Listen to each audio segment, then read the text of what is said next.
welcome to Staff Picks, the podcast for movie nerds by movie nerds.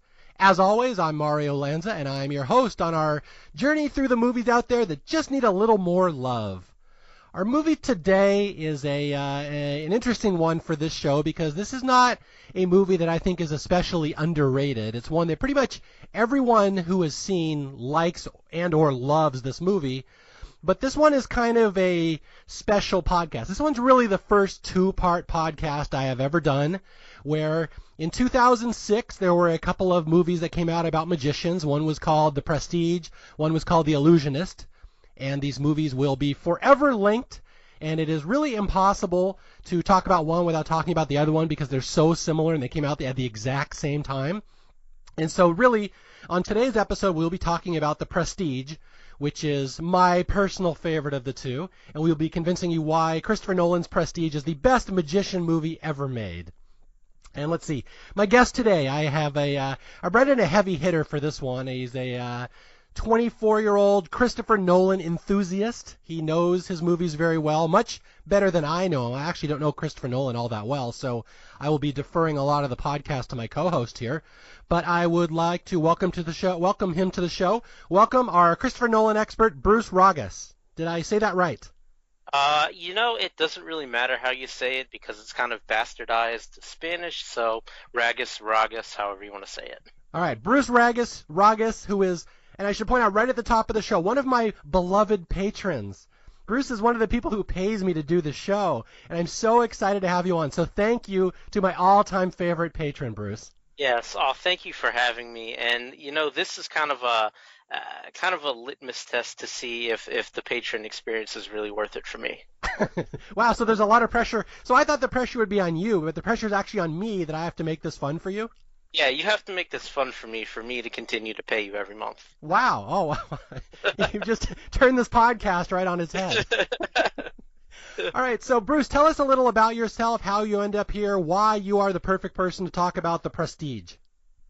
Yeah, so, you kind of mentioned it earlier. I'm a bit of a movie enthusiast. I'm a Christopher Nolan enthusiast. I've seen all but his first two movies. I'm sure people are very familiar with the Batman trilogy that he did, and also, other movies like Inception, Memento, his more recent ones, Interstellar, and Dunkirk. I enjoy the way he crafts movies. And in particular, The Prestige is one of my favorites that he's done. I'm also a huge magic fan. Like, if for any aspiring magicians out there, if you're looking for an audience, just hit me up. I'll be an audience of one, and I will freak out at every trick you do because I love magic. I can't perform it myself because I don't have the manual dexterity or the patience to learn it, but I love magic. I would imagine that the Venn diagram between Staff Picks listeners and magic fans is probably very big. Yeah. Well, good. They're all listening to the correct podcast right now. Okay. Yeah, Bruce had mentioned this a while back that he was a Christopher Nolan fan, and I will be the first person to admit that I like some Christopher Nolan movies. I don't like other ones. I don't really like Batman movies in general or even superhero movies in general, so I haven't really seen most of the Batman ones. So, again, I hope you forgive me that I really only know this as a standalone. I really just kind of know this as The Prestige. I don't really consider it as a part of a larger body of work. So I hope you're not going to hold that against me, my beloved patron. No, that's definitely fair. I kind of do look at it in that way, part of his larger body of work. And there are different things that he does in his movies that I think I think The Prestige is one of his movies where he takes all of the things he does and he does a little bit of it, of all the things he does in this movie. So I can, I'm going to bring in that perspective as to kind of what a Christopher Nolan movie is and how this one, this one fits into his repertoire. Okay, now is this your personal favorite Christopher Nolan movie? Would you say this is like in your top three? Where would this rank among them? Yeah, I'd put it in my top three. I think my favorite, which is kind of an unpopular opinion, is Interstellar. That's kind of a movie you either love or hate, but that's one I love. Also, I love Memento. I don't know if you've ever seen that one, but that one deals with kind of like and we'll get into it. In this movie, sort of going back and forth in time. Memento deals with that a lot, and he does that here in The Prestige. And I guess I'd round out my top three with The Prestige. Yeah. Okay, yeah, Memento is one of those movies that I know I should love. Like my Uh-huh. brother-in-law is a film student major from Berkeley, and he's always telling me that I should like better movies and stop liking crap like 80s comedies. And so Memento he will hold up as like the top movie of all time. And I like it for the most part. I don't really love it. My wife loves it more than I do, but it's one that among Nolan movies that's probably my second favorite. Hmm. Now, did he do Inception as well? He did Inception, yes. Okay, Inception is one that I just don't get at all. So I hope you do not hold that against me. But I also did not hear that in your top three, so I'm pretty happy about that. That's fair. I do enjoy Inception, but I wouldn't say it's his best. I think it's kind of overrated, and I could understand why you wouldn't appreciate it as much. Okay, so let's talk about your history here with the Prestige. I will give my history first in that. First off, I have to say my wife loves Edward Norton. That is her all-time favorite actor. To the point like how spouses make a list of like 5 people that they can cheat on you with and you can't get mad about it. Like Edward Norton is probably all 5 spots on my wife's list. Like a hall pass. Yeah, it's exactly a hall pass. Yeah, it's all Edward Norton and Dave Grohl. So I know I'm going to lose her to some point to the two of them. So we saw The Illusionist when that came out in 2006, and I loved it. I'm like, this is a great movie. I love every Edward Norton movie, and I'm required to say that, of course, because of my marriage. But then everybody started telling me, well, The Prestige is better. And I'm like, well, what's The Prestige? They're like, oh, that's the other magic movie that's way better. So if you like The Illusionist, you're just a douchebag. So then we saw The Prestige, and I'm like, I was just blown away by this movie. Like, this is legitimately, I think, one of the best movies I have ever done on Staff Picks. And that's why I said I'm almost embarrassed that I'm kind of touting this as like a movie that needs more love, but I'm really just praising this as if there's like one of my listeners who has never seen The Prestige, this is absolutely one of the best movies I've talked about. Yeah, yeah, definitely. And I will say at the top of the podcast, and I don't know if you kind of want to disagree with this, if you haven't seen The Prestige, you probably want to go watch it Mm-hmm. before you listen to this because there are some things that we are going to spoil probably.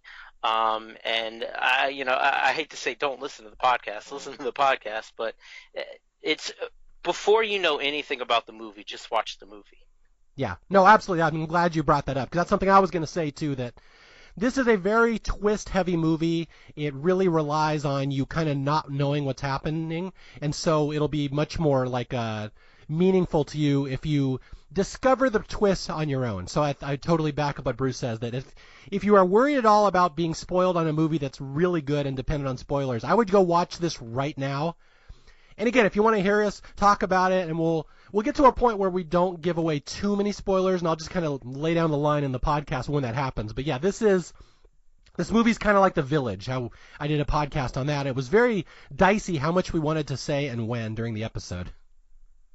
Right. Yeah, that's one podcast in particular I did listen to, The Village, and I think we can kind of handle it the same way we did there. I mean, if we, it's I'll say The Prestige is a different movie after you've watched it the first time. Mm-hmm. Going back and rewatching it for this, there were so many things that you just pick up on that's like, oh, it kind of slaps you in the face how obvious the twists are.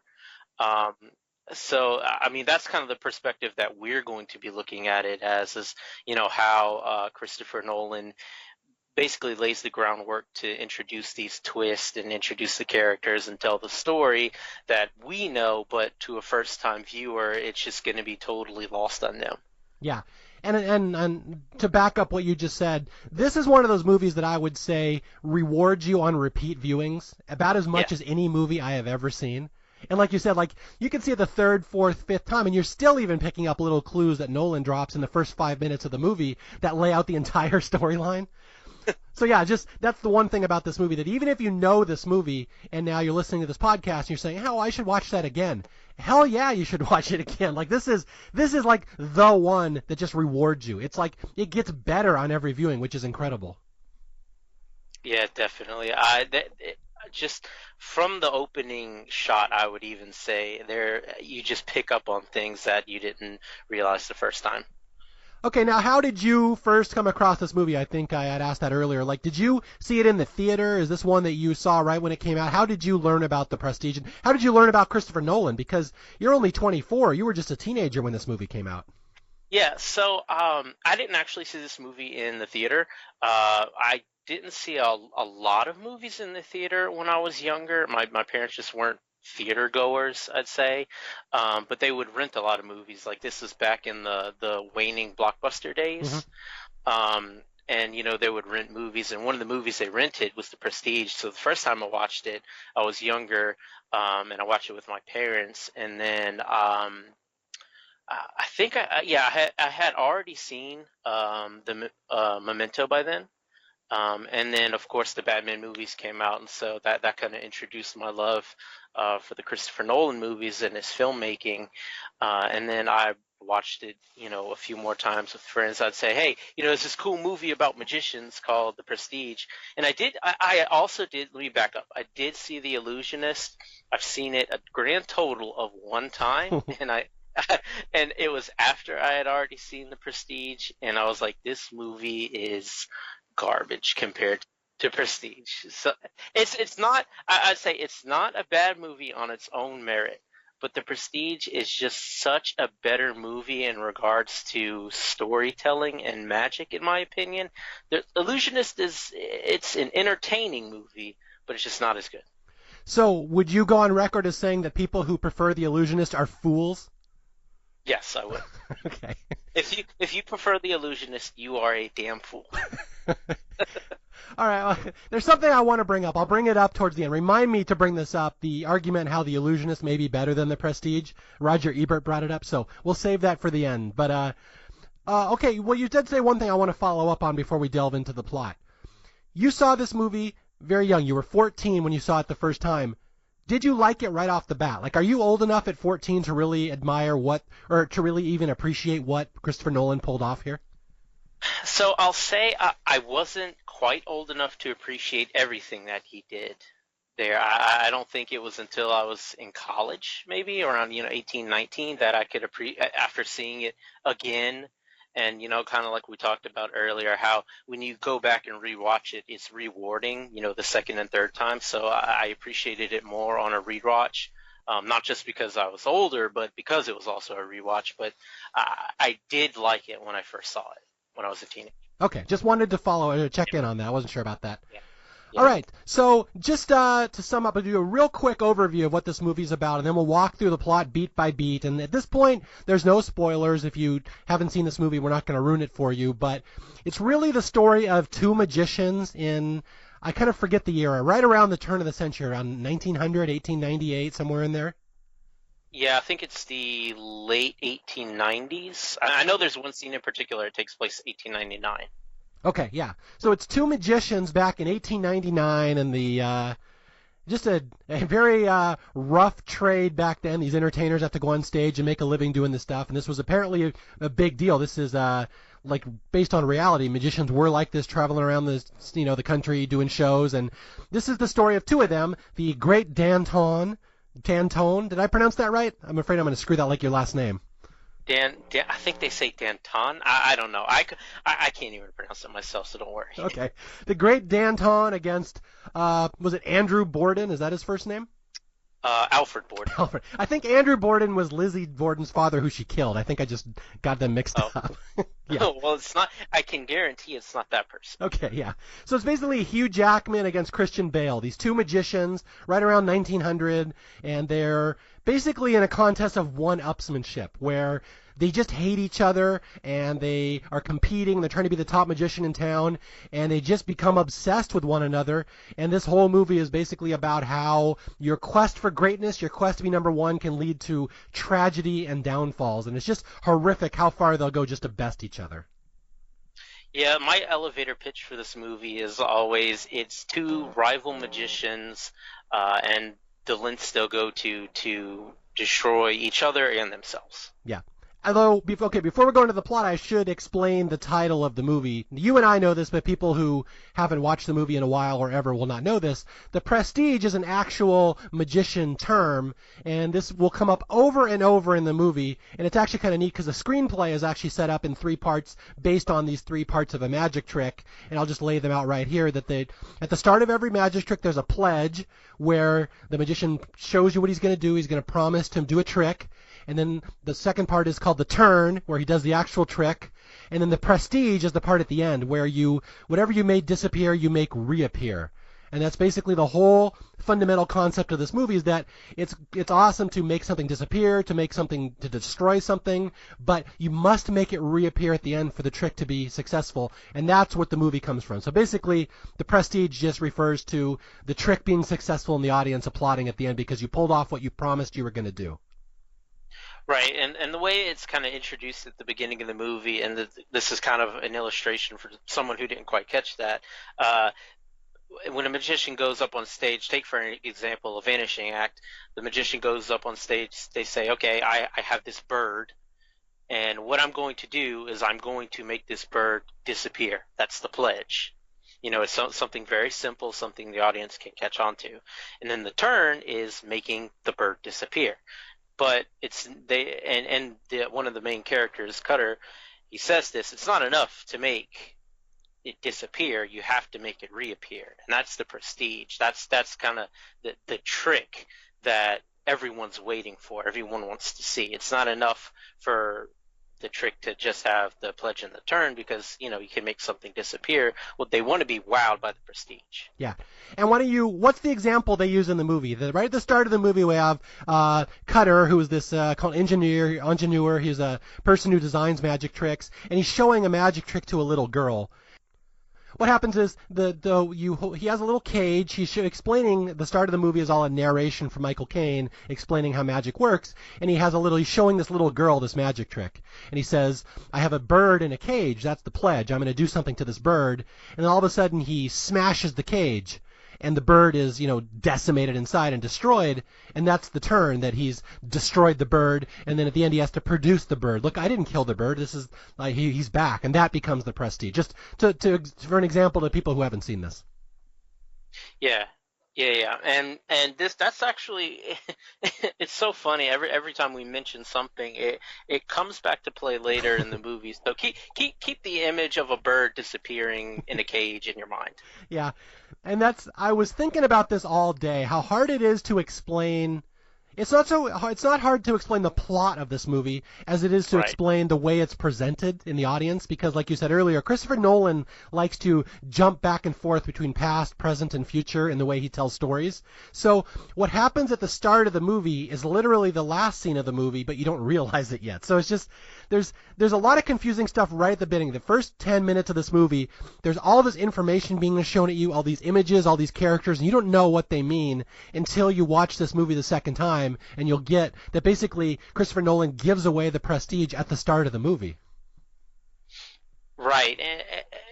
And just from the opening scene, you open with, like you said, the end of the movie, where one of the characters, Alfred Borden, Christian Bale, you see him, he's being prosecuted for the murder. Well, I don't know if we want to spoil it yet. Are we okay with spoiling it, that part? I mean, it's the beginning of the movie. Yeah, right here, I'm drawing a line in the sand. Everything from this point out is going to be a spoiler to some extent, and we'll try our best to do the reveal at the end, but we're going to tip it off. So yeah, from this point on, if you've never seen this movie, if you want to go into it fresh, stop this right now. Otherwise, Bruce, the floor is yours.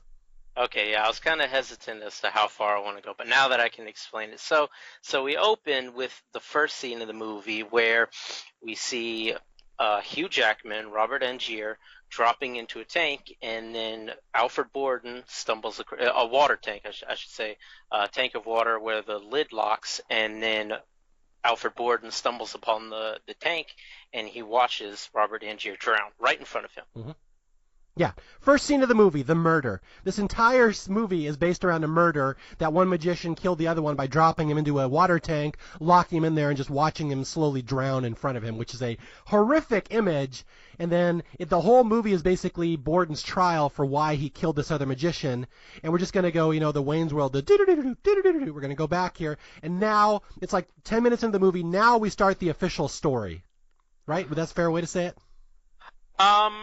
I kind of want to back up Okay. to the part where Borden's in the prison, Mm-hmm. and he's been approached by an associate of Lord Caldlow. Or how do you say it, Caldlow? Well, Lord Caldlow, I believe. Yeah, Lord Caldlow. And so Lord Caldlow gives him a diary. Yeah.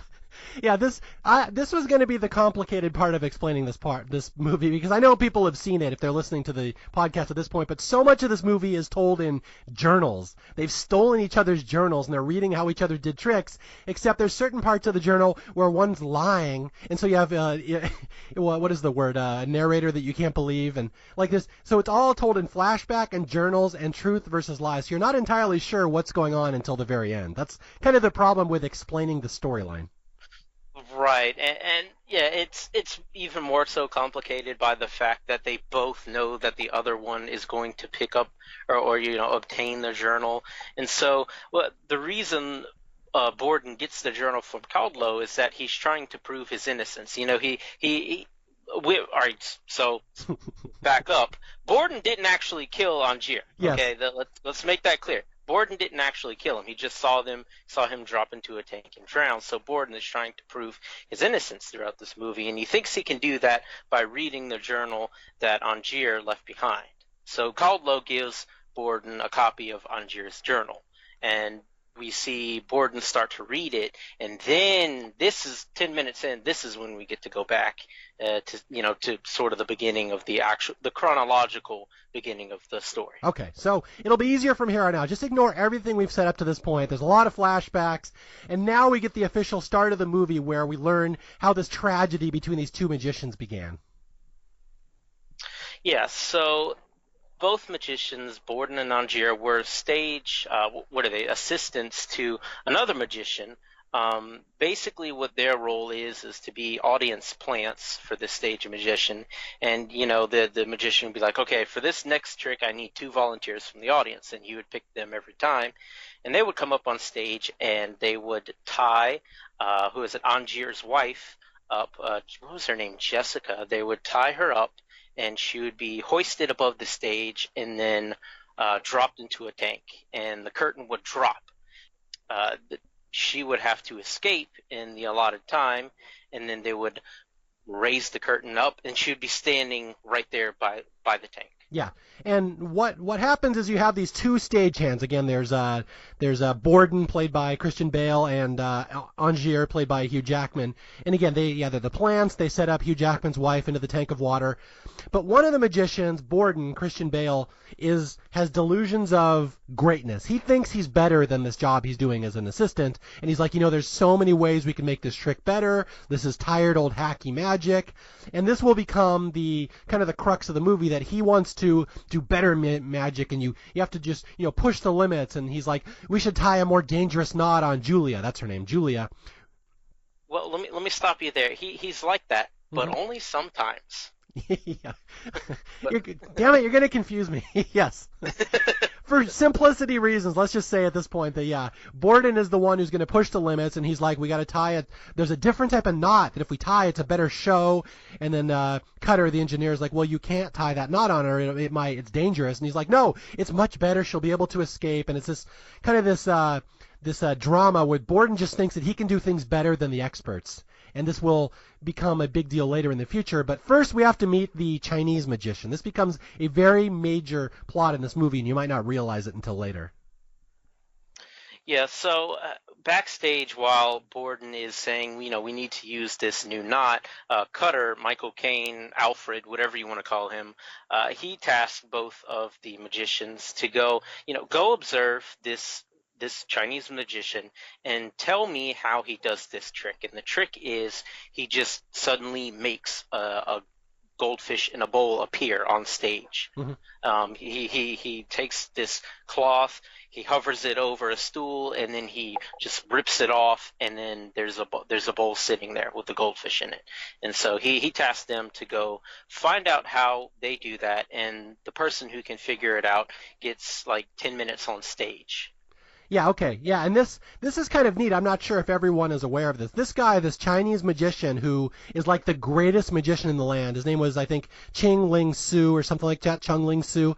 And he was like a real magician in real life. This is based on reality. There was this guy, and he was just a white guy, and he dressed up as an old Chinese magician to the fact that he lived this character every day of his life, and he would hobble around, and he just was decrepit, but this guy wasn't Chinese at all. It was a basically character performance that he played this guy forever. And so Michael Caine is telling his little budding young magicians, watch this guy, watch how good he is, and tell me how he makes a goldfish bowl appear from between his knees. Nobody else can do that. And again, if you want to research this guy, I think Chun Ling Su, it was really interesting to read his story, that's a real dude. Yeah, I hadn't read the story. I knew that he was a real person, and this actually we also failed to mention the Prestige is actually based off a book. I didn't know if you knew that. Yeah, I haven't read it. Yeah, I haven't read it either. Based off of Christopher Priest, in like the mid-90s, he wrote a book, and so this is adapted from the book. But yeah, he's actually a real person. And do you want to explain how he did the trick, the Chinese man?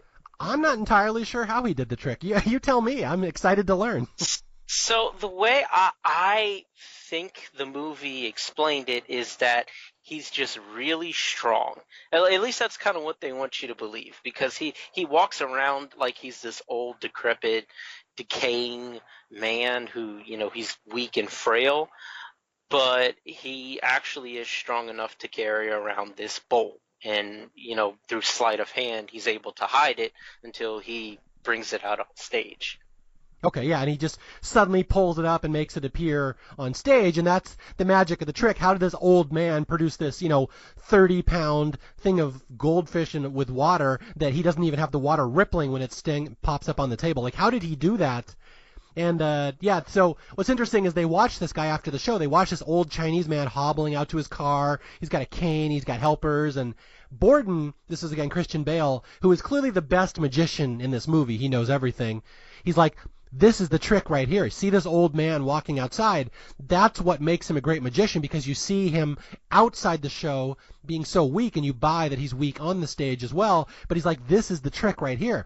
You have to dedicate your entire life to playing this character outside the stage to sell the guy on stage. So he's like, this is the genius of magic. You really have to dedicate and sacrifice your entire life to a character to sell the trick. And this will become really, really important in this movie. Yes, I didn't pick up on that until this most recent rewatch, how it's just explaining the whole this movie beats you over the head with its twist from the very beginning, and it's great. I love it. Yeah, there's one line right here that I kind of forgot with Julia, the assistant. She's being tied up with a knot, and they're about to drop her into the water. And is it her? I don't know. There's some female in the movie at some point where someone explains a trick, and they're like, well, it's real easy. And she's like, oh, well, once you see the twist, it's really obvious. And it's funny because she gives away, it's the bullet catch later. But anyway, that line, it doesn't matter, but it's the line. Like, once you see the twist, it's obvious when you see the movie the second time. So I just love how it's foreshadowed. Yeah, what you're talking about later is when Borden's wife, when he shows her the bullet trick. Yeah. Yeah. Okay, yeah, so they're talking about this Chinese guy, Chun Ling Su, who has dedicated his entire life to playing another person, and Angier says something, he's like, wow, I couldn't believe that Borden was right. That guy's faking being Chinese, he's faking being old, and Angier's like, I could never do this, I could never fathom living my life as someone else, which again foreshadows the entire second half of the movie. Yeah, let me ask this. When do we want to actually get to the twist? Because there are some things we can't explain without really making it known what it is. Well, you can do it right now if you want. What do you think would help people appreciate this movie? What can you say about this twist at this point that would make them say, oh, I got to go watch The Prestige again? Okay, well, let me set up this scene that happens just a little later. I think it's the very next scene. Mm-hmm. So Borden is working as an assistant for another magician, and the magician does that bird trick that we mentioned earlier. You know, he makes the bird disappear and then brings it back on stage. And there's a woman in the crowd. Her name is Sarah, who becomes Borden's wife. She's there with her nephew, and the nephew is just totally distraught over seeing the bird die right in front of his face. And you know, the bird comes back, but the kid is still upset over it. And so Borden takes the bird in the cage over to the kid, and he said, "No, look, the bird's fine." And the kid has like the most crucial line in the movie that I didn't even notice until my most recent rewatch. He says, "But where's his brother?" Yeah, that's great. I love that. That blew me away when I saw that. And that's the twist. The twist that you learn at the end of the movie is that Alfred Borden is actually two people. There's another character in the movie. What is the assistant's name? I always forget. Fallon. Fallon, yeah, thank you. Fallon. So there's this kind of older man in wiry gray hair that is always accompanies Borden, whose name is Fallon. Alfred Borden, well, Christian Bale plays both people. Mm-hmm. And they're twin brothers. It's not really clear who's one or the other. I do think that distinction is made in the book. But yeah, the whole twist of the movie is that Alfred Borden is playing two people constantly, and he's going back and forth. After every show, he's switching between the two characters.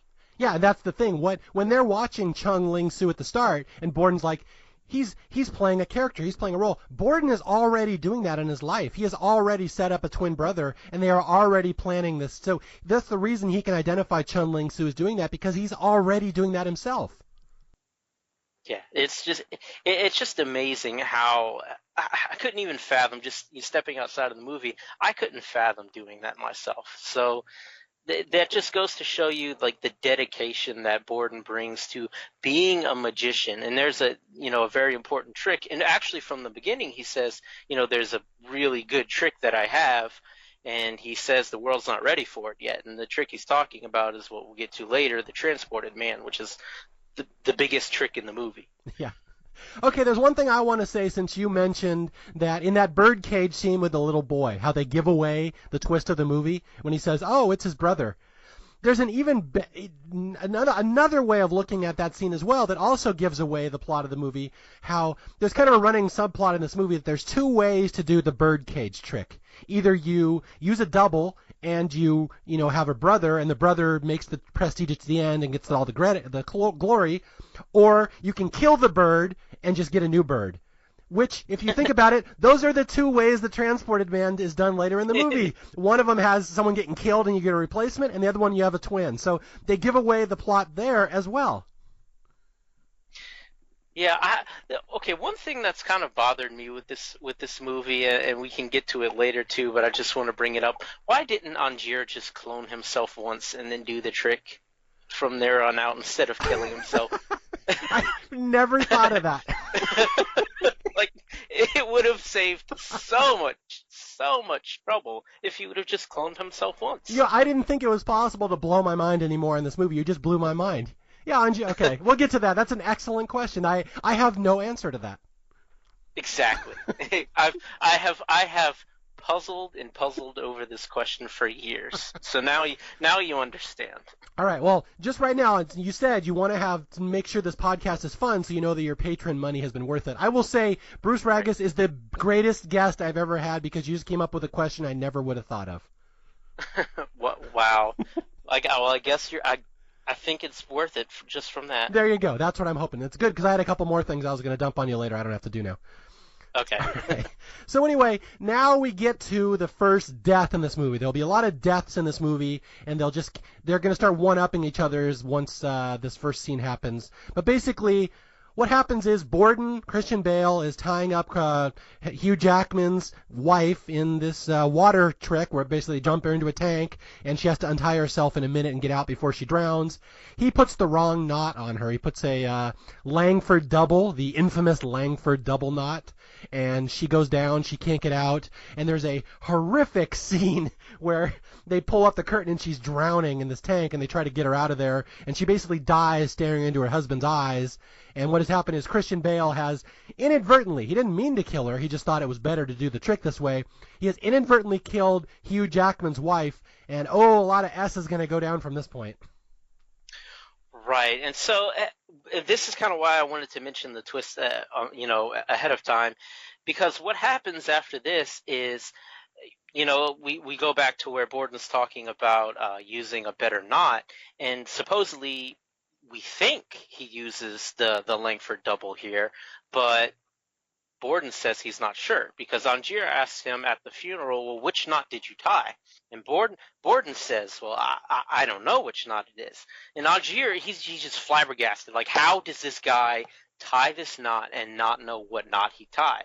Well, obviously, it's because the Borden who tied the knot and the Borden at the funeral, who he's talking to, are two different people. Now, there is a theory about this, though, that one of the Bordens told the other one to tie a particular knot because he knew he couldn't do it. So they challenged each other? Right.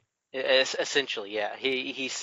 Because if you go back to the stage back scene, where he's first mentioning the knot, Cutter says, you screw up the knot sometimes, and it was a reference to that night. Apparently, like he didn't tie the knot right or something, and so one of the Bordens is more competent in tying knots than the other. I never caught that either. And again, I've seen this movie many times, and I didn't realize right from the start they're hinting that the two brothers are taking turns already. Yeah, they're beating you over the head with it. Wow. This is cool. Okay, I'm learning a lot. This is a good episode. I like this. All right, so Borden is accidentally or whatever somehow killed Jackman's wife, and now Borden is getting his big shot as a magician. I think some time has passed here, and Borden, clearly the best magician in London. And he's got a stage show he's putting together. This is Christian Bale, and this is where we meet Fallon, his ingenieur, who the brains behind all his tricks, who, again, we will learn later is his brother. They're just twin brothers that are taking turns. And we meet his wife, and he's got a little baby his wife's pregnant. They're going to have a little daughter, and there's a whole running subplot in this movie that's very confusing until you watch the movie the second time. And this is where the wife will constantly say, I love you to her husband. And he's like, yeah, I love you too. And she's like, no, not today. Some days you do, but not today. And so you can just tell there's something off with him. And you don't catch the significance of that until the end of the movie or the second viewing. Yeah, and it's kind of funny how this is played out too, because like one of the brothers, we quickly learn that one of the brothers actually does love Sarah, and I assume that's the one that met her in the theater. I'll call them Borden 1 is the one that likes Sarah, and Borden 2 is the one that likes, what's her name, Olivia. Uh-huh. We meet her later in the movie, played by Scarlett Johansson. But yeah, so Borden 1 is, and it's kind of a story of how this is how, going back to what we were talking about earlier about how these men ruin themselves. Borden, he's devoted his life to this trick, and not only Borden, but two Bordens have devoted themselves to living this trick, and they both ruin their own lives by just pretending to be, each other.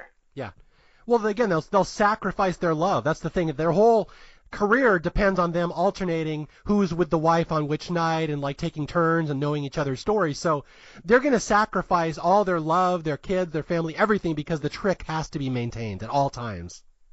Yeah, and one thing they do that you see later in the movie is that, actually this happens around this time chronologically, I think. Borden is performing a trick where he has to make, like we were talking about earlier, the bullet trick. Yeah. So the bullet trick is what he's explaining to his wife Sarah, where you stuff the bullet down the flintlock pistol or whatever it is, the old pistols of those times. You stuff a bullet down the pistol, and then as you're pulling the little thing that pokes it in, you take the bullet out. So there isn't actually any bullet in the pistol, and someone shoots it at the magician. The magician, he's supposed to catch the bullet, but it's actually just there the whole time, so there is no bullet. Well, Angier sneaks into Borden's show, and he volunteers as the person who comes up to shoot the magician. Well, he stuffs like a bullet or a pin or something in there, and he shoots Alfred Borden, and he it like decapitates two of his fingers. Yeah. And so in order to keep up the illusion, they actually cut off the two fingers of the other brother. Oh, guy, that is horrific when the first time you see it. Okay, we'll just go through the narrative here so we get to the part you just talked about. Yeah, so Hugh Jackman has been screwed over by Christian Bale, and now he's going to get his revenge in that Andrew Borden, Christian Bale, has put together this magic show. He's going to do the bullet catch, which is the most notorious and dangerous trick a magician can do, and people have actually lost their lives over this, including, I'm not sure if you're aware of this, Bruce, Chun Ling Su, the Chinese guy. That's how he died in real life. He tried to do the bullet catch and he died. I did not know that. Yeah, so this movie's like a tribute to him. So Borden's going to do this bullet catch. That's going to be how he's going to make his name in London. And Hugh Jackman sneaks into the show, puts a real bullet into the gun, and tries to kill Christian Bale for killing his wife. At the last minute, the gun gets dislodged. Christian Bale gets his two fingers on his hand shot off, which pretty much ruins his career as a magician. But yeah, like Bruce said, there's a scene later in the movie where the twin brother also must chop his two fingers off so the brothers will always match, which is just a nasty scene the first time you see it. Yeah, they take like a file and he bites his teeth down. It's pretty gruesome. Yeah. It's Civil War hospital, basically. That's how we like to refer that kind of surgery. Yeah. Okay, so now the two men are even. That Hugh Jackman's wife has been killed, Christian Bale's career has been ruined and his fingers shot off, and everything should be even. But you know what? It's not even because Christian Bale's now mad. He's going to retaliate. What happens is Hugh Jackman and Michael Caine put together a stage show. This is now the other assistant's going to get his little shot in the spotlight, and they meet up. And this is where Hugh Jackman changes his name to the Great Danton, which is that was a name that his wife suggested earlier in the movie before she died, right? Yeah. Originally, Angier didn't like the name because he was like, "Oh, it's French," and he didn't like it, but he adopted it in memory of his wife. Okay. Yeah, so they put together the show, The Great Danton, and he comes up, and there's a difference between the two magicians in the movie that comes up. It comes up quite a bit where Christian Bale is the best magician in the land, but he has no stage presence. He doesn't know how to, sell it to an audience. Hugh Jackman doesn't really have he's not really a great magician, but he's got showmanship. So the two of them are just going to be competing from here on out every scene the rest of the movie. Right, and do you want me to go into the scene, the trick itself? Yeah, let's go into Christian Bale getting his revenge on Hugh Jackman here. The Great Danton is about to go down. Yeah, so the trick that Cutter, Michael Caine, and the Great Danton devised is this contraption doing the bird trick, but it's more of a close-up version because whenever Angier comes up on stage, he says, "Oh, you've all seen this trick before, I'm sure. The one where you make the bird disappear and then reappear. Well, let me make it more complicated." So he puts it in this cage, this box cage that he holds in his hands right in front of him, and he has two people come up on stage, and everyone puts their hands on one side of the cage. And there's like this little contraption, like a mechanical contraption tied to his back. It's like spring loaded or something. I don't know exactly how it works, but it makes the cage like collapse and the bird disappears. And then he, through sleight of hand brings out another bird. So he's performing this trick on stage in much in the same way that Angier crashed Borden's stage performance. Mm-hmm. Borden comes in and volunteers to be one of the people assisting Angier for this trick. And you want to tell them what happens? Yeah, basically, Christian Bale walks up there, he sees the spring-loaded trick, and again, the Great Danton has come up with an amazing, genius way to do the bird cage trick without actually killing a bird. The bird actually gets sucked up his sleeve with a string, but Christian Bale, basically sabotages him. He hits the tripwire or something too early, and the bird gets destroyed on stage in a big fluff of feathers. The other assistant on stage loses her finger; it gets smashed in the contraption, and it's like this big scandal. And so Christian Bale kind of looks at Jackman and says, "I got you, my revenge." So it's like now they're doing revenge for revenge, and the Great Danton's career is basically finished. Yeah, and this is another thing that kind of goes back to the two different brothers.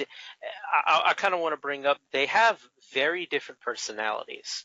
The one who likes Olivia, the Borden 2, is I believe the more the more vengeful one. Hmm.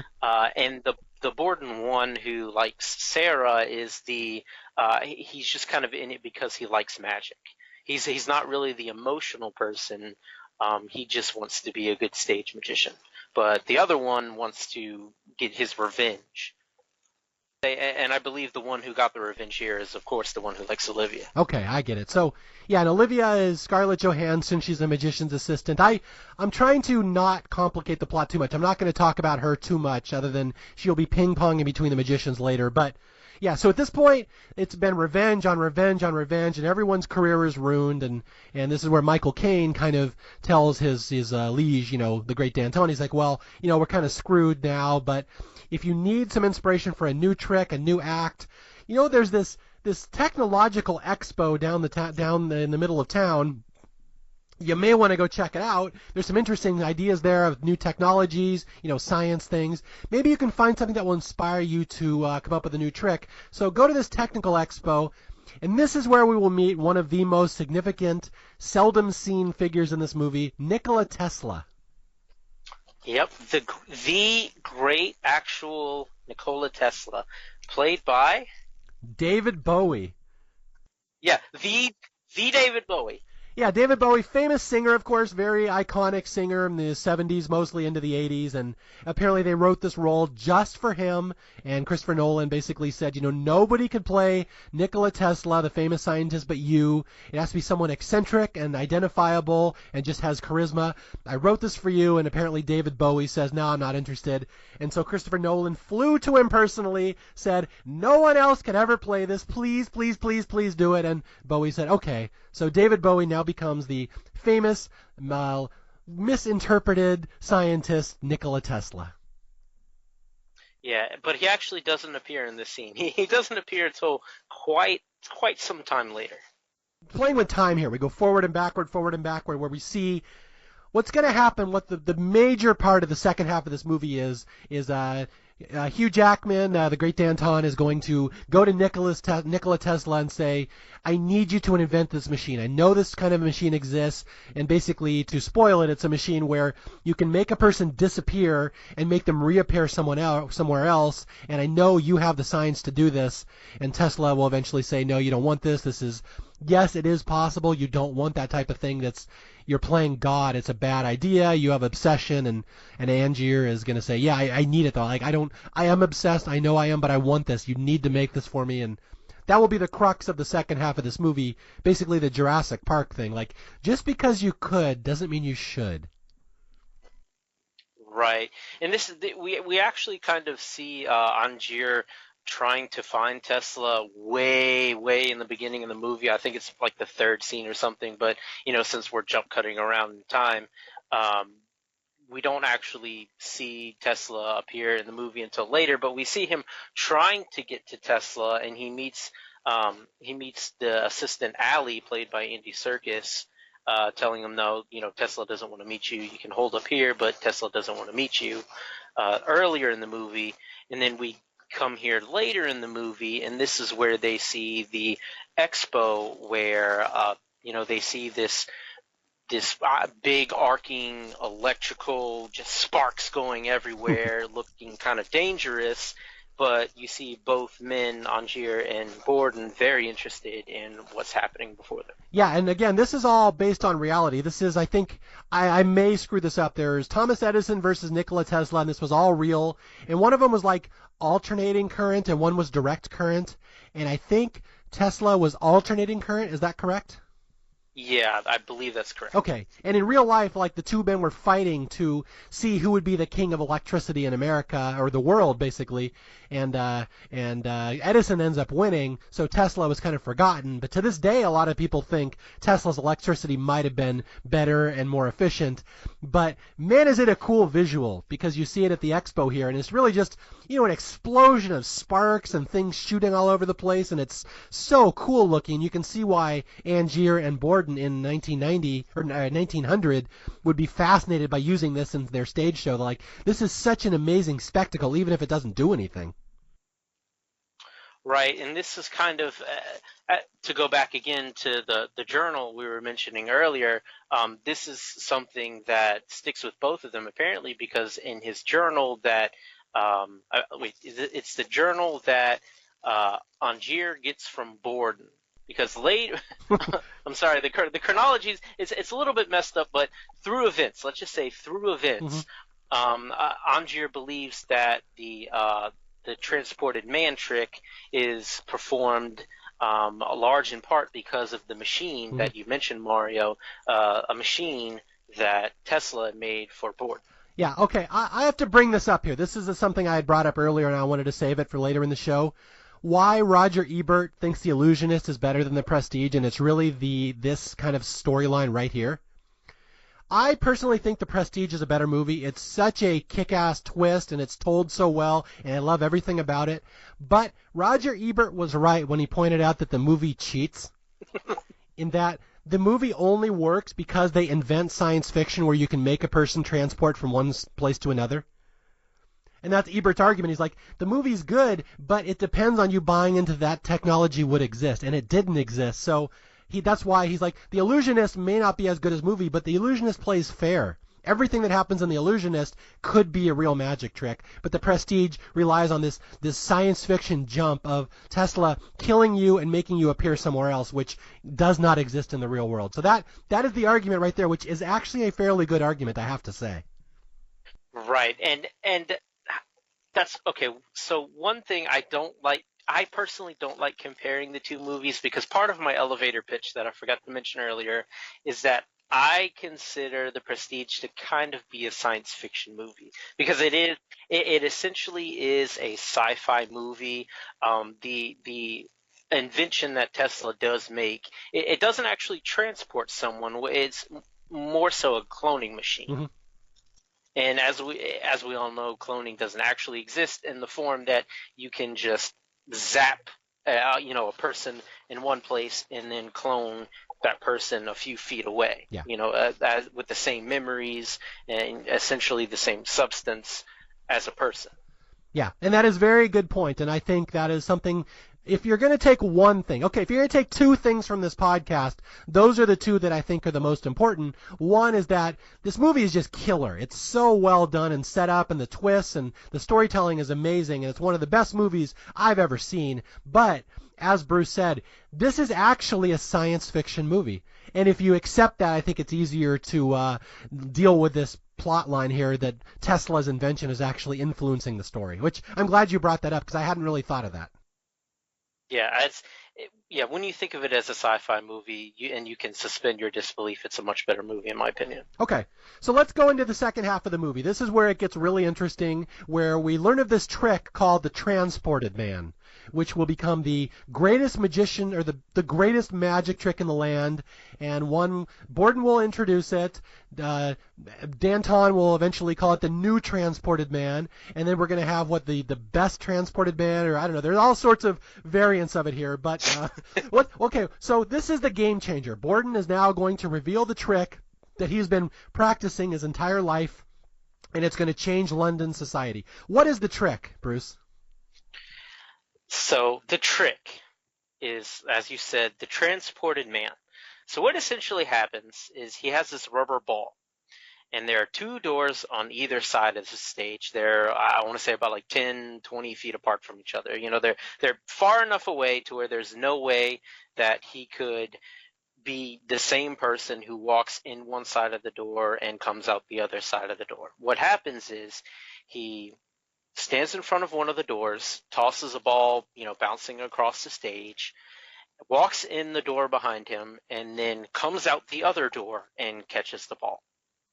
That's the transported man simplified. Yeah, it's a very simple trick. Just one guy walks in a door, another guy pops out the other door, and the doors aren't next to each other, so it appears that he just jumped about, 20 feet or something like that. And when when Michael Caine and Hugh Jackman see this for the first time, they're blown away because they have never seen a trick like that. And what's funny is the audience doesn't really react to it. Like there's not like a huge amount of applause, and it's because Christian Bale doesn't really have any showmanship. Like he's come up with this amazing trick that we find out later uses a double. He's using his twin brother, but because it's so good and so slick and there's no presentation, the audience doesn't really pop. I want to stop you there for 1 second. You said something that isn't quite true, I think. You said both Angier and Cutter are amazed by it. Cutter's not so impressed because he immediately suspects that he's using a double. Okay. Well, I mean, yeah, I think he is impressed, but because he understands that there's a double and he understands Borden has never had a double before, so I think he realizes right off the bat that this is a Ching Sung Lu trick, that this guy's been living a lie his entire life. So I think he is impressed, but for different reasons.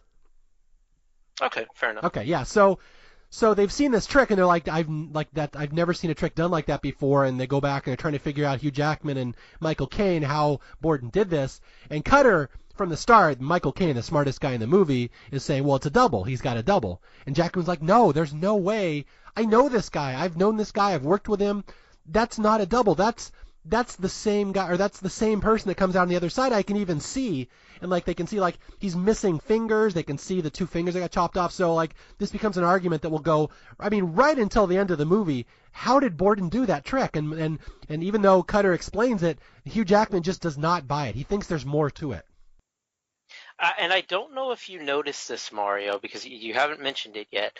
But if you watch the scene carefully, you don't actually see the Prestige in this trick. That's right. You don't actually see, yeah, you don't actually see Borden come out of the other door and catch it. What you see is the reactions of Angier and Cutter. When you hear it, you hear the ball bouncing and the door opening, and I assume him catching it, but you don't actually see Borden come out of the other side. So as an audience, someone watching, you don't actually know what exactly happened. So you're kind of, left speculating based off of how other people are describing it to figure out what exactly happened. You don't have all the information they did to piece together whether it was the same person. You just have them saying it was the same person, which is very interesting that they didn't show the Prestige of that particular trick. That's interesting. And I think that's the only trick in the movie you never actually see the Prestige. Yeah. You just hear about it. Yeah. Interesting. Okay. So Borden has the transported man, and Cutter and Angier are like, well, that was a good trick, but with your showmanship, you could do that so much better. And so they start basically coming up a way to completely rip off the transported man and do it themselves with a double. And again, Hugh Jackman doesn't buy that it's a double, but he's like, but we can do it with a double. We'll just do it better, even though it's a stupid way to do it. And so this is where they bring in Root, right? The drunk who looks just like Hugh Jackman. Yeah, there's a very drunk, down on his luck actor named Root that Cutter scouts out, and he says, "Give me a month, and I'll make this guy into your double." Yeah. Okay, so I'm going to fast forward a little bit here because there's a lot of things that go back and forth, but I want to get to the end of the movie, and I don't want this to be too long of a podcast. But yeah, so basically, Hugh Jackman steals the trick, and they use this drunk guy, Root. And because Hugh Jackman's such a better showman, he does a transported man. The crowd absolutely pops. They love it. It's like the biggest thing. And even, like, he's not even trying to pretend he's not ripping off Christian Bale at this point. He just calls his act, The New Transported Man. And so it's back and forth now. Who's the better one? And this is where Scarlett Johansson, as their assistant, kind of ping-pongs between the two as a spy. And I don't want to get into that because I don't want to get bogged down in it too much. But what's interesting is that, again, revenge is the name of the game here, is that Borden is mad that Hugh Jackman has stolen his trick again. So he's like, well, I'm going to sabotage him. And what does he do? He gets the double drunk, and he screws it up. And basically what ends up happening is Hugh Jackman's trying to pull off this transported man trick. When Hugh Jackman falls down a trapdoor, there's no padding there to catch him. He ends up breaking his leg. And Christian Bale somehow sabotages it where he comes up and he becomes Hugh Jackman's transported man. The Prestige becomes Christian Bale. And he's like, wow, look at me. I'm the great Danton. Come across the street to my act. It's way better. And so the sabotage continues. Yeah, this is one of the few comedic scenes in the movie. Borden just pops out of the door and makes a fool of Angier and says, "Look, I've got a better trick. Come across the stage." And this is, I think, this is the the more personality, showman-driven Borden who likes Olivia Okay, here. this is Borden 1. Borden 2. Borden, damn it. Don't worry. It is confusing as you think it is. Okay, so Borden has basically one-upped Danton yet again, and now Borden he's trying to up the showmanship on his transported man, the one that actually uses his twin brother, and he starts introducing this machine that looks like it's from Nikola Tesla. And it's the same trick Borden's always been doing with his twin brother, but now he's got these electricity and the sparks and everything, and this is going to absolutely set Hugh Jackman's character over the top. He's like, this guy, I hate this guy. He's doing it better than me. He's introducing electricity and Tesla. I hate this guy. And this will really lead into the tragedy in the last part of this movie here. Yeah, and so this is right after this happens is when Fallon gets, well, quote unquote, Fallon gets taken, right? Yeah, they kidnap him. Hugh Jackman was never really gotten his hands dirty, but now he's like, F this. Yeah. I'm gonna go kidnap this guy's ingenieur, and so he kidnaps the other guy's trick deviser. Yeah, it gets real nasty here. Yeah, this is when things start to go off the rail for Angier, because up until this point, Angier's just been trying to one up him, but he doesn't really get nasty with it. But after he's been mocked, I think that kind of hurts his pride. Also, because if you go back a little earlier, every time they've been performing the trick with Root, whenever he throws his cap across the stage and drops below the stage, Root is the one who's getting all the applause. He's below stage and he's not getting he's not getting all the applause and the accolades for it. So I think this is when he really starts to want to figure out, how can I be the same person that goes in the door and out the other door and get the praise? Yeah, and that is a very big subplot in this movie, that it's important to do the trick and, be recognized for it, but if you're under the stage, as Hugh Jackman ends up, you don't get the adulation from the crowd, and that's a really big thing. He's standing there as the saddest thing, bowing to nobody, while his double is up there getting the applause. So it's a very big thing that a magician needs to feel like they're getting the applause at the end. They need to get it personally, and this will drive him to obsession at the end. Right. And cutting to Borden now. Now Borden, like we mentioned earlier, he's been living a double life. He has his wife Sarah, but then there's also the assistant Olivia, played by Scarlett Johansson, and one of the Bordens falls in love with her, and because Sarah is able to discern which Borden she's with at the time, even though she doesn't suspect that it's a different one, she just thinks he has dual personalities and she can't cope with it.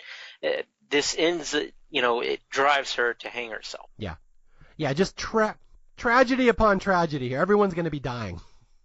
Yes, so this is kind of the big thing that happens to Borden here, much how Angier's wife died because of, in the beginning of the movie, because of magic that set up his obsession. Borden's obsession eventually leads his own wife to take her life. Yeah.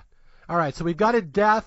Borden's wife dies, and now Hugh Jackman, Angier, the great Danton, whatever you want to call him, goes to Nikola Tesla. He has found out, I think, when they kidnapped Christian Bale's ingenieur, he said, "What is your secret? Tell me your secret." And Borden gives him a piece of paper that just says Tesla.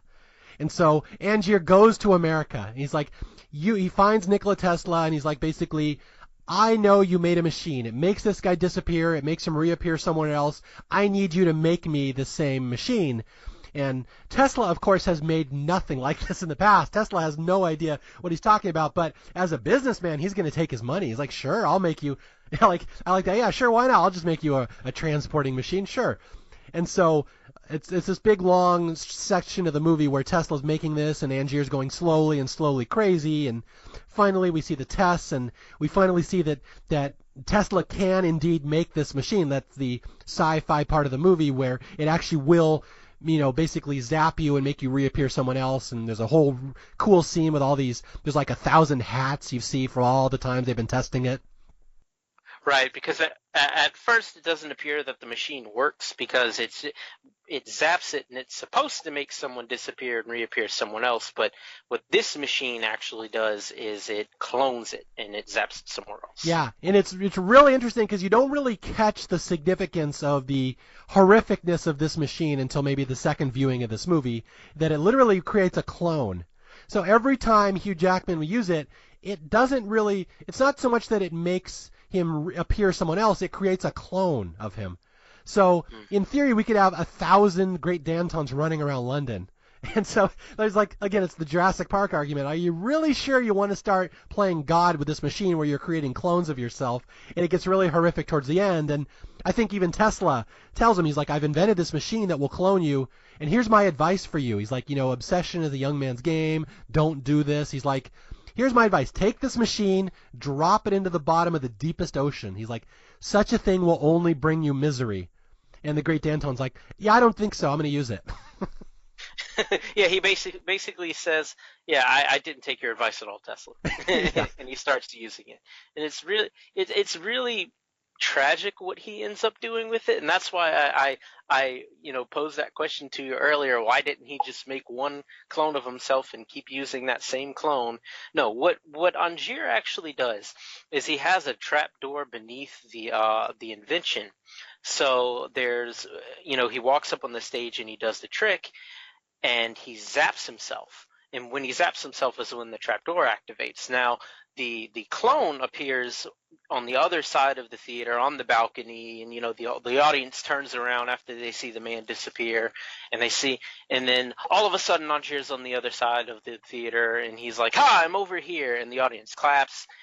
Meanwhile, below the stage, the trapdoor opens to that. I believe it's a replica or very similar to the box of water that his wife had died in. Yeah. So he kills himself. That's the main thing, and like that's the thing. You think there's one twist in the movie that what's Christian Bale's playing twin brothers. There's actually two twists in that Hugh Jackman is literally killing himself every night for this trick. So that's the thing. You must sacrifice. Again, I'm just thinking stuff I never even caught before in foreshadowing of this movie. You must sacrifice to be great. He literally is doing the definition of sacrifice where he kills himself every single night, and he creates a new version of himself, but every trick must involve the Great Danton dying horrifically in a thing of water. And I think this might also have to do with the particular tragedy of his wife dying by drowning. I think there's some kind of I think it has a weird psychological impact on him to where he's obsessed with drowning somehow. And Cutter mentions this earlier, where there was a man, he had met before, who said he had drowned, and I think Angier had asked him, what was it like? So because he was obsessed with drowning, and I think that might be why he chose to drown himself every night. No, I can actually correct you. This is the one thing I actually know because I researched this.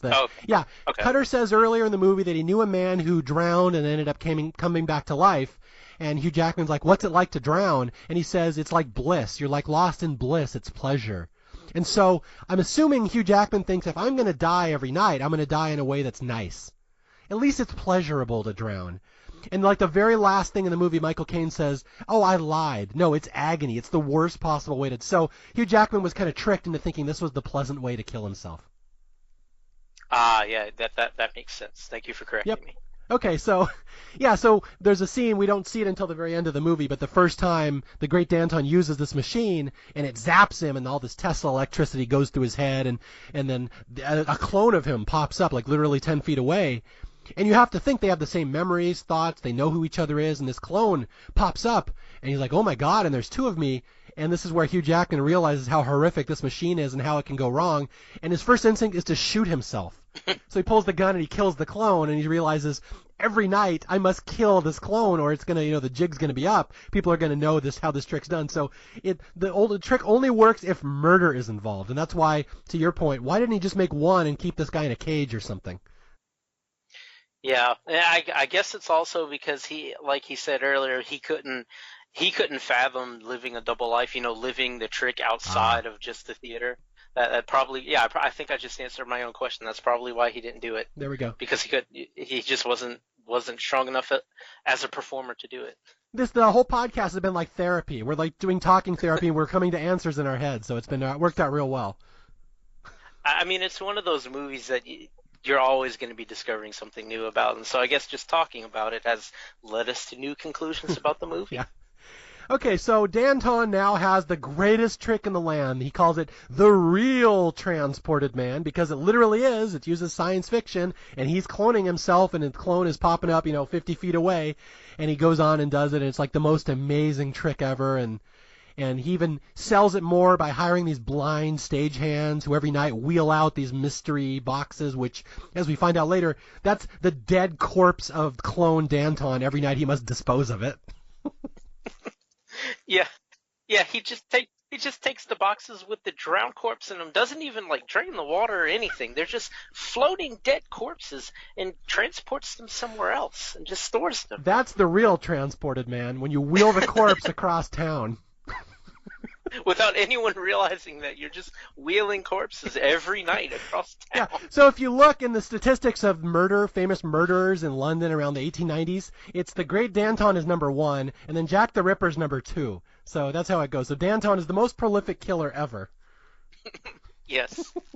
Okay, so yeah, he's got this great show now where he's killing himself and transporting every night, and it's the greatest show anybody's ever seen. And Borden, Christian Bale is flummoxed. He's like, how the hell did this hack come up with a trick that's even better than me? And he has no idea that, that Algier went to America and got Nikola Tesla to build him a science fiction cloning machine. And so Borden is, obsessed, as he always is, and he runs. He's trying to figure out a way to, storm underneath the stage and see what's going on, because he knows there's a trap door, and he can't fathom what's going on. And this is where the murder actually happens, right? Yes, and Angier is kind of onto the fact that Borden wants to figure out what the trick is. So he knows that Borden's going to go beneath the stage, and he's going to watch the clone drown. So this is the one part in the movie when he actually does. This is when Angier essentially disappears, because he doesn't come out like on the other side of the theater. Mm-hmm. He just decides to disappear from there and let Borden get staged for the murder. Yeah. Yeah, this is a very intricate thing, and you may have to watch the movie twice to catch how it's all being set up here. But basically, he knows Borden's going to run into the stage. Angier has it all set up. It's the perfect trap. And basically, when the corpse of Angier goes down and drowns, Borden's right there looking at him, and this is how we frame him for murder. Angier never reappears. It's the biggest scandal of all time. Borden goes to jail for... everyone knows these magicians have a rivalry, and you just killed your buddy. Are you kidding me? You just killed another magician in the name of, entertainment. And so Christian Bale, Borden, is dragged off to jail. Gets sentenced to hang, and really that should be the end of the movie. And then the twists start. This is where the Prestige becomes the Prestige. Yeah, so... where do you want to start with the twist? In prison? I have no idea. I was hoping you had a better idea. Okay. So we'll start. I think we'll start with the which twist do we find out? Okay, so we find out Angier's twist first. So essentially, what happens is Borden is about to be hung, because he's been sentenced and convicted, and this is actually the Borden who loved Olivia, because whenever he's getting dragged away to get killed, he tells Fallon, I'm sorry for everything I did to Sarah. So he's obviously feeling guilty about having Sarah killed herself. So this is the one that loved Olivia, who's about to get hung. Yes. So when he's about to get hung, he meets with one of Lord Caldlow's associates, and explain Lord Caldlow again. This is important. Who he is. Okay. So Lord, well, this is where I'm getting to it. So Lord Caldlow is someone who's offered to take care of Borden's daughter in exchange for all of his secrets. Because so Lord Caldlow is essentially, I guess in a way, blackmailing him, or trying to force his hand, saying, I'll take care of your daughter, but only if you give up all your secrets. So Lord Caldlow himself finally makes an appearance as Borden is about to get dragged away to get hung. Lord Caldlow is actually Angier himself. Twist number 1. That has been the whole premise of the movie, that Angier has set up Borden to be framed for murder. And not only am I going to get you hung, I'm going to get revenge in the end here. Not only am I you're going to die for murdering me, but I'm going to take your daughter and raise her as my own. So at the end of the day, Angier wins. He got his rival framed for murder, and he ends up raising his daughter. So, point Angier on that one. That was a good win. Yeah, so you see the scene where Borden gets hung, but as he's about to get, as he's about to get dropped, to say any last words, and what does he say? I can never pick out his final words. I'm not sure what he says. He says abracadabra. Oh, damn it. Yeah, he says abracadabra. And so so the viewer's thinking, well, there's got to be some trick. Does he actually die here? Like, there's no way he dies, because he has to have some kind of trick up his sleeve, right? And he does. Yeah, this is where we find out the twin brother. And again, Bruce and I have been talking about this as if it's common knowledge, this entire podcast, but when you watch this movie, especially the first time, you have no idea that Borden and Fallon are the same person, or twin brothers, sorry. So so Borden, before he dies, he tells his twin brother Fallon, he's like, basically, here's what happened. He's raising my daughter. Go kill him. And so now Fallon will go, and we're going to have the second twist where we learn that they're twin brothers, that they have the finger chopped off and everything. They lived a double life, and now Fallon is going to go murder Angier. Yeah. So through events after Angier died, supposedly died, all of his assets are going to get sold, funnily enough, back to him. And so he goes to see, after he's acquired all of his stuff, he goes to see the contraption that Tesla had built. And while he's underneath one of the stages where the contraption is, he sees a mysterious man walking up to him. And who else could it be but Borden? Yes. The man who had just been hung. Yeah. So we see Fallon without makeup. It's literally a twin brother of Borden, and this is where Hugh Jackman realizes there were two Christian Bales all along. He's like, oh, crap. And then he gets shot. And basically this is where we find out that Borden ends up winning, but it's Borden 2. It's, again, the whole birdcage trick. There were two ways of doing the birdcage trick. You either kill the bird or you use a double. And in the end of the day, the double wins. And so, yeah, Hugh Jackman dies. And again, Borden gets revenge. And so the tale of revenge is complete, that we only have one Borden left. Yeah, so one Borden dies, Angier dies, two wives die, a bunch of birds die, a bunch of Angiers die when you think about it. So we have hundreds of bodies at the end of the movie, and we have one magician standing. Yeah, this movie has a bigger body count than like a Friday the 13th movie. It's crazy. I know, you talk about this is comparable with any action movie you've seen for dead body counts, because in the final scene where Borden shoots Angier tells him, hey, look where we are.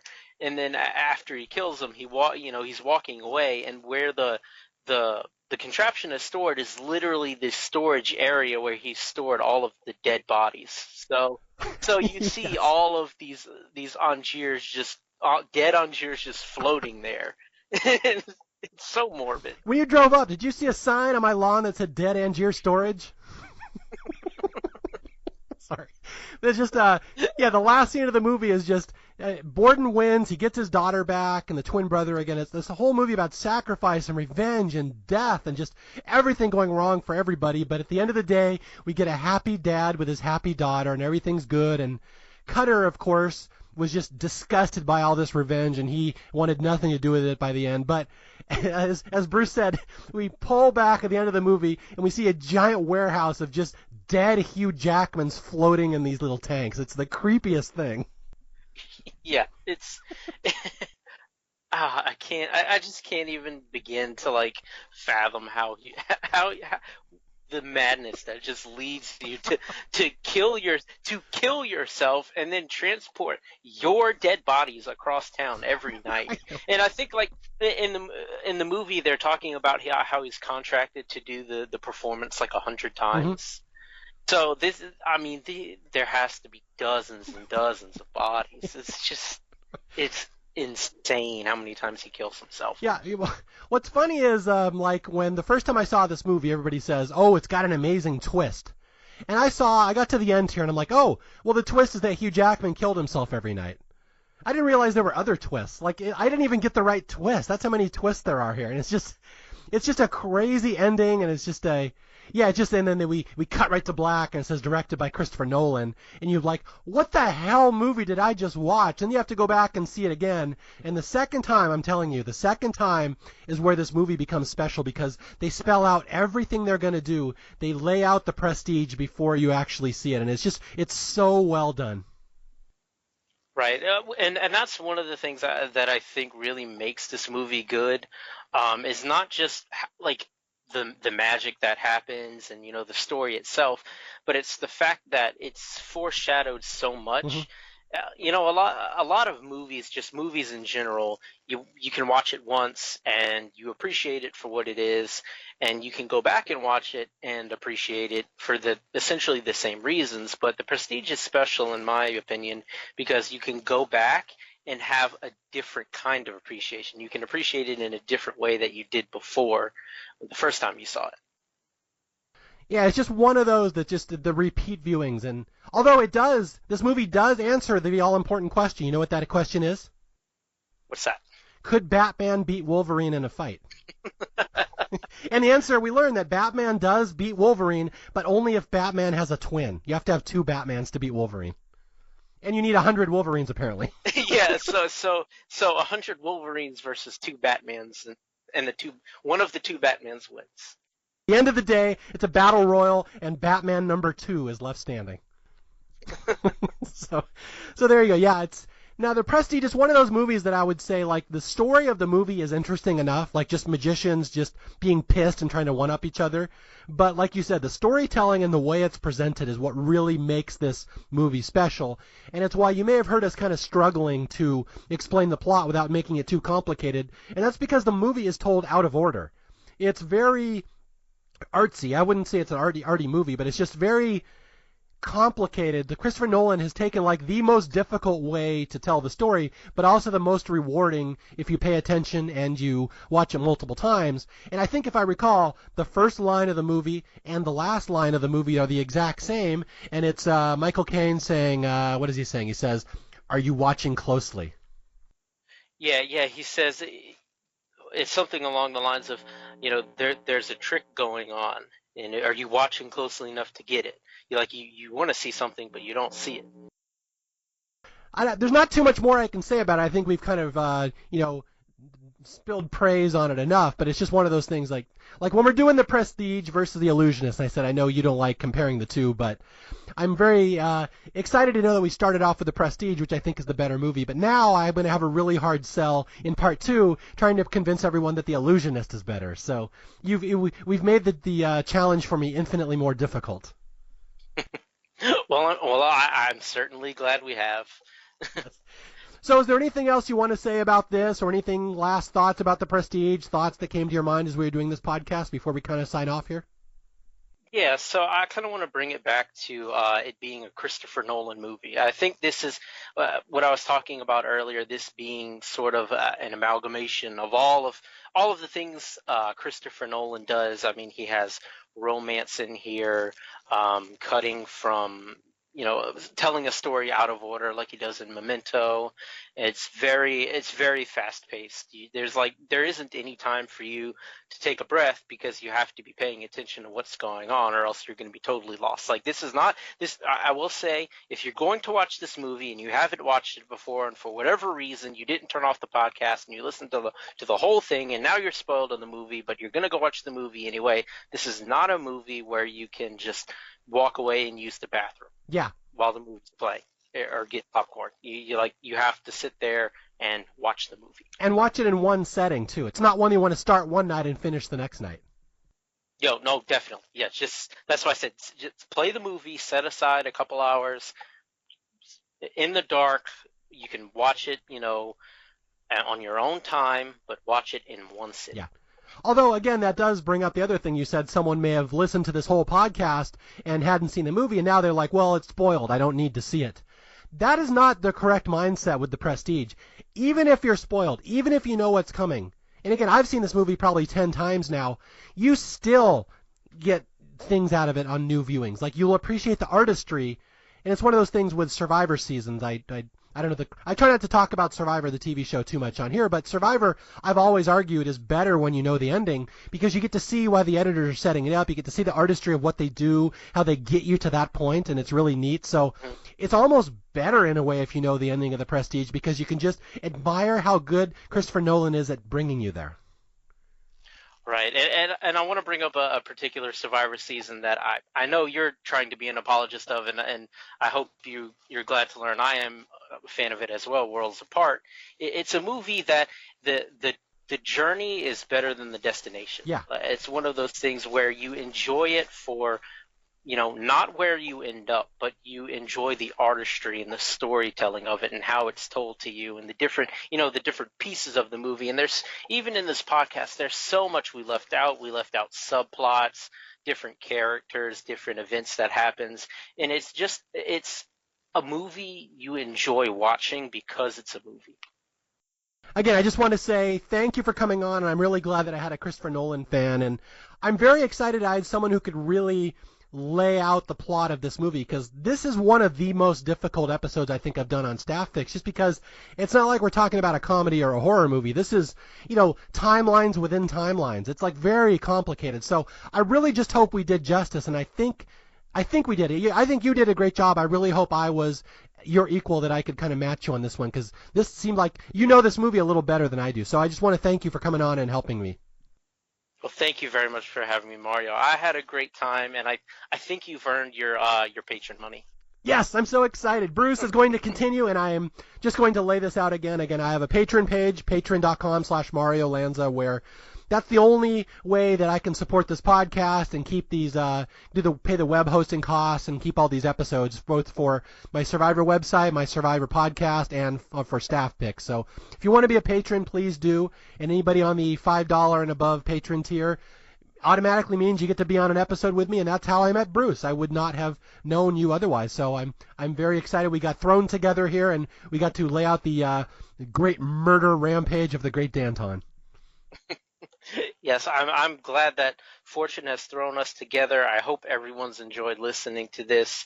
And I would also encourage people, and you yourself, Mario, to check out more Christopher Nolan movies. I think he's not a director that everyone likes, but I particularly like his movies. So I encourage everyone to check out his movies and definitely check out The Prestige. Okay, and if I don't check out his movies, I will send my twin brother, and he will do it. All right, sounds good. Just make sure you don't die. Well, that's really the goal of every podcast. All right. Again, this is Staff Picks. My name is Mario Lanza, and if you want to reach me, you can reach me staffpickspodcast@gmail.com or on Twitter @MarioJLanza. And until the next time, I will be out there looking for other movies that need a little more love, and I will try to find somebody interesting to come on and talk about them. Stay tuned for the next podcast, which is The Illusionist, while I will basically try to undo all the damage that Bruce has done here, and I will present you why The Illusionist is way better than The Prestige, and Prestige fans are fools.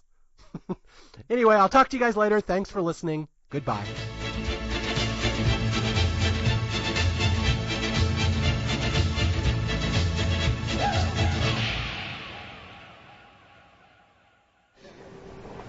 Are you watching closely? Look closer.